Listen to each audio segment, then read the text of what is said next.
బాగున్నారా? ఈ సంవత్సరం బోనాలు ఏ విధంగా జరుగుతుంది? అందరు గుడికి పోయినారా? పోయేమడిగినారు అమ్మవారికి. మనము బోనాలు ఎందుకు చేస్తాము?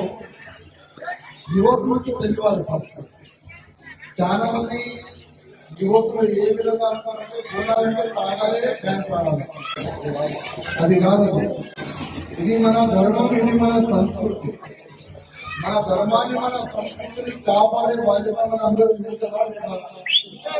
మన ముందుగా మన సంస్కృతిని కాపాడే మన అందరినీ బాధ్యత. కానీ కొంతమంది మన ధర్మాన్ని, మన సంస్కృతిని, మన బోనాల పండుగకి తాగే పండుగ అని ఆ విధంగా ప్రచారం చేస్తున్నది కాదు. బోనాలంటే మనం అమ్మవారికి మొక్కుతాం, మనం పూజ చేస్తాం.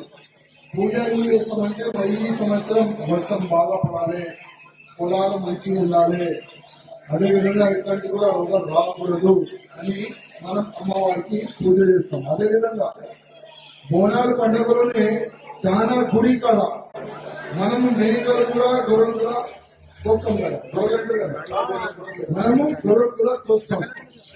కానీ దురదృష్టం ఏంటంటే చాలా వరకు కోయేవాళ్ళు ఎవరుంటారు? చాలా మంది ముస్లిం వాళ్ళే పిలుస్తున్నారు కోయి. అది చాలా తప్పు.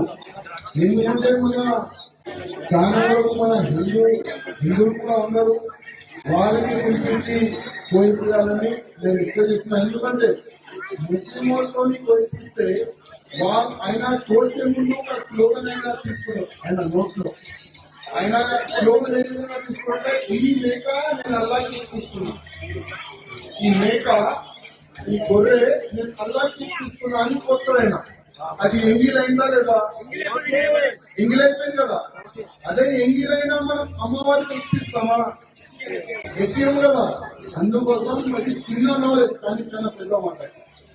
మన అమ్మవారికి ఎంగిలి ఎట్టి పరిస్థితుల్లో ఎక్కియొద్దు. మన హిందువులకి పిలవాలి.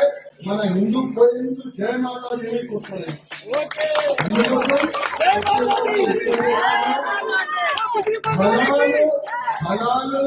హలాలుని మనము బ్యాన్ చేయాలి. మన హిందువులతోనే మనం పూజ గాని, ఈ మేకలు గాని, గొర్రెలు గాని వాళ్ళతో పోయిపోయాలని నేను అందరికీ దండం పెట్టి రిక్వెస్ట్ చేస్తున్నాను. జయ మాతా.